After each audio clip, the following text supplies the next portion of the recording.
Oi, gente, tudo bem? Hoje a nossa aula é sobre os bandeirantes e sobre o século do ouro aqui em Minas Gerais. Vou começar mostrando aqui para vocês dois livros que eu tenho sobre o assunto, que são bem interessantes.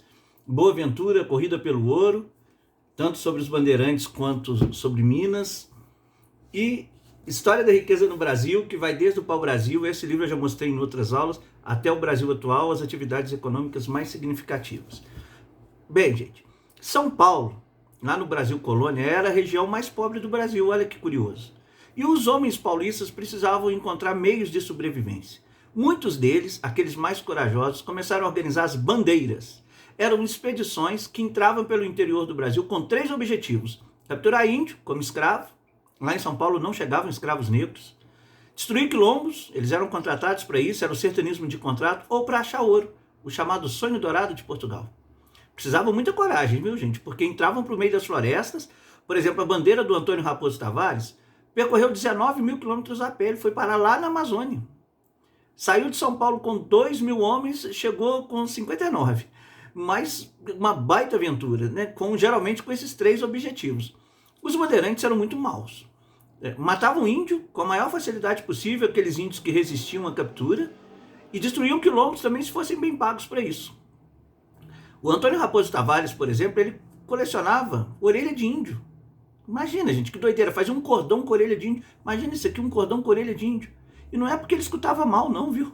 É de maldade mesmo. Ou então um cordão de dedo de índio, com vários dedos pendurados. Aquilo ia apodrecendo e ele ia substituindo por outros.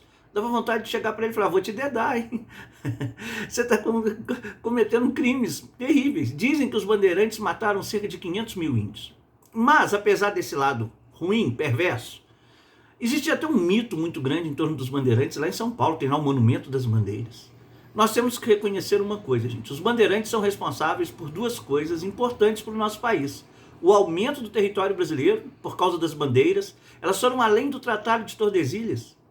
Ninguém sabia onde passava o Tratado de Tordesilhas, é uma linha imaginária.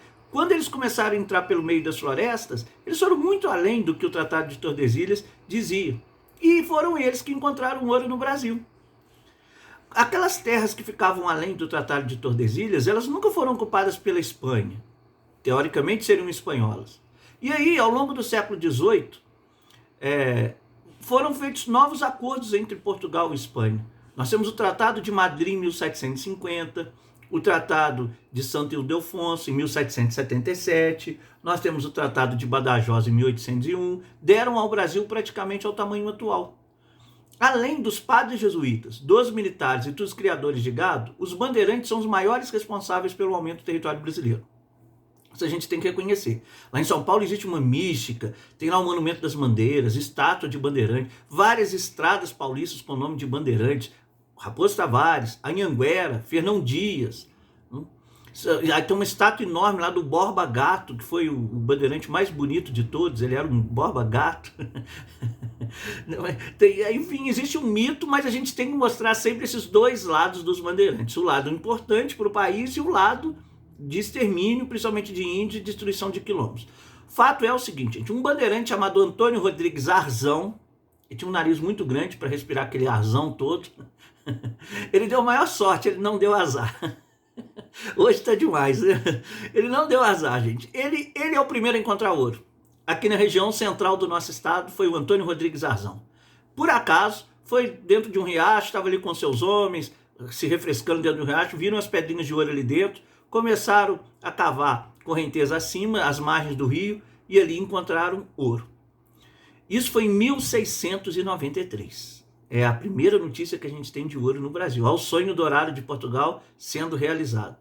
Depois o Antônio Rodrigues Arzão deu maior azar, viu, gente? Aí ele deu azar. Ele foi perseguido pelos índios e teve que voltar correndo para São Paulo.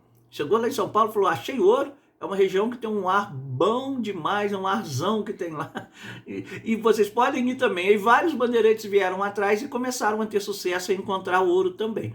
Lembrando que existiam várias lendas sobre o ouro aqui no nosso país. O Eldorado, uma cidade de ouro lá na floresta amazônica. Sabarabuçu, na língua indígena, era uma montanha toda de ouro. E aí os índios também sabiam enganar, viu, gente? Chegavam os bandeirantes de alguma terra indígena: tem uma montanha de ouro aí? O índio falava que tinha, assim. Mas então cadê? Me mostra essa montanha. Ela anda. ela já passou por aqui. Se você for atrás, você vai encontrar. E os caras deixavam as terras do índio livre, né? E, na verdade, não existia o ouro você não ia encontrar olhando para cima em montanha. O ouro estava debaixo do pé deles. E era um ouro tão fácil de ser encontrado, chamado ouro de aluvião. Mas por que demoraram quase 200 anos para encontrar? Primeiro, porque o índio aqui não conhecia o ouro. Segundo, que não existia um ponto de referência. Aonde que nós vamos cavar para procurar ouro? Bom, voltando, o Antônio Rodrigues Arzão e os bandeirantes começaram a encontrar ouro, o ouro de aluvião, o ouro fácil. A notícia chegou em Portugal. Vários portugueses resolveram vir para cá para ver se ficavam ricos. E aí houve uma guerra entre os paulistas que acharam ouro e os portugueses que vieram depois. Os paulistas andavam descalços. Os portugueses usavam bota. Em uma das línguas indígenas, existia uma ave chamada emboaba. Ela tinha o pé coberto com pena. E aí, como o paulista usava bota, como o português usava bota, o paulista que andava descalço deu ao nome para o português de emboaba. É a Guerra dos Emboabas, que durou de 1707 a 1709, disputando o ouro mineiro.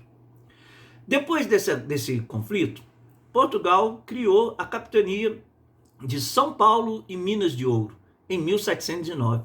Antes era tudo pertencia ao Rio de Janeiro, aí separaram. 1709, olha a origem do nosso estado aí, gente. Várias pessoas começaram a vir para cá, começaram a surgir as cidades coloniais mineiras, e a exploração de ouro muito grande. Mais da metade do ouro mundial estava aqui. Foram retiradas mais de 3.000 toneladas de ouro no século XVIII, gente. Mais de 3.000 toneladas de ouro. Apesar dessa riqueza toda, a maior parte das pessoas que moravam aqui eram pobres, porque o ouro ficava concentrado nas mãos dos ricos mineradores. Então a pobreza era muito grande aqui na região. Não se iludam quando a gente visita essas cidades históricas aqui de Minas Gerais, a pobreza era muito grande. Existia muito assalto em beira de estrada, inclusive.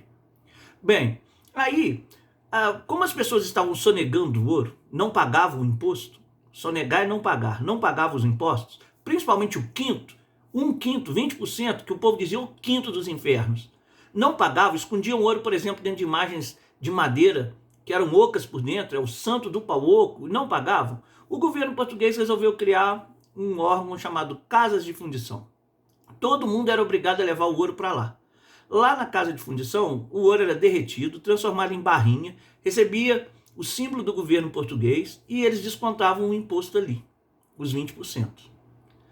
Essa criação das casas de fundição acabou provocando uma revolta em Minas Gerais chamada Revolta de Felipe dos Santos ou Revolta de Vila Rica, que era o nome de Ouro Preto. Felipe dos Santos era um minerador português e não aceitou as casas de fundição.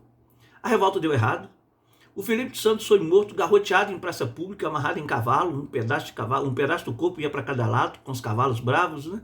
Não, antes de morrer ele ainda disse: eu morro sem me arrepender. Quem vai morrer um dia vai ser o rei, o canalha do rei, vai ser esmagado. E depois dessa demonstração de protesto do povo e com a grande quantidade de ouro, para controlar melhor a região mineradora, Portugal resolveu separar Minas Gerais de São Paulo. E aí, no dia 2 de dezembro de 1720, foi criada a capitania de Minas Gerais. Surgia aí o nosso estado. O restante da história a gente vê num segundo vídeo. Abraços históricos e tchau!